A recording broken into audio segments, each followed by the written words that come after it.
So guys, make sure to stay until the end, because if you make one common mistake, you may end up spending thousands of dollars on parts, diagnostics that you may need. Make sure to stay until the end, we will explain what it is.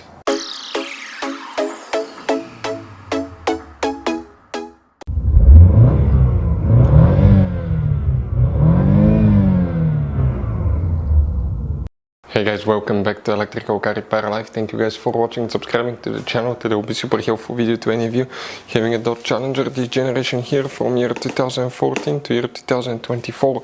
If you have one of those, if you have a problem where the rear view camera does not work, we'll explain the top 3 things that we see here that causes the rear view camera not to work. Also, if you need to buy replacement parts, choose at a good price. We'll share the information in the video for your convenience. So let's start on it now. So before we start guys, let us tell you a little bit about us. Every single car we get here at the garage, we try to make at least 200 to 300 free repair videos. We take them completely apart, we show you how to fix transmissions, engines, bodywork, electrical components, fuses, relays. Why we do all that guys? Because our mission at the shop is to save you as much money as we can. All we need in return, please subscribe to the channel, like the video, that way we can keep making these free videos. We have guys more than 15,000 free repair videos on our YouTube channels that can practically guys save you thousands of dollars in future repairs. And if you need to buy parts, tools at a good price, quick shipping, we'll put the links in the description of the video below for your convenience. So guys, if the rear view camera does not work, the first thing you want to check is the fuse for the rear view camera.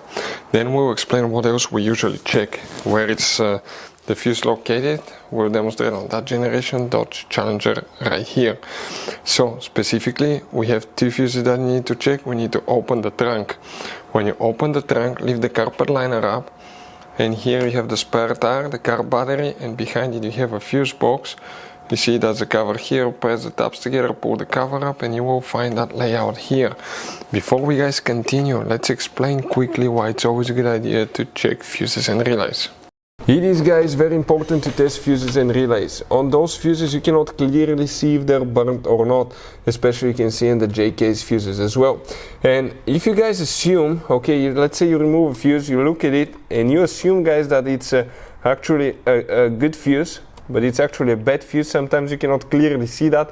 What can easily happen guys at that point, you can put the bad fuse in and you start replacing parts and tools that you don't need to, so you lose your time, you lose your money to fix a problem that doesn't exist, when all we had to do is test the fuse and replace it. We'll put a link to a special video that will teach you how to test fuses, how to check relays very easily as well guys. So check it out, it will be in the description of the video below. So here guys, 2 fuses will need to be checked. Which ones? Okay, we'll be working that corner here, and if you come under that relay, which is relay 1, then you have fuse 43 and fuse number 44. So fuse number 44 is the first fuse you need to check, and 45. These 2 fuses will be the ones that you need to check for the rear view camera. Other things guys, okay, that's the radio, the screen where the rear view camera shows you the video. On the back side, make sure the connectors are plugged in. One of them is for the rear view camera. It will differ depending on the year, but make sure you don't have a loose connector. Next, rear view camera might be bad guys. It's exposed to rain, elements, water, snow, dust, freezing, all kind of stuff. So eventually they may fail. But always first check the connector behind the rear view camera guys. Okay, so open the trunk liner, get the connector, push it, unplug it back in, clean the connector, see if that fixes it. Now, we had it one time on a vehicle, it happened. When you open the trunk, the wires that go from the trunk to the car body, it was a pinched wire. But I don't expect that to happen very often unless it was a delivery vehicle where you open and close the trunk all the time guys. But always check fuse, connection in the trunk, in the radio, and the camera itself.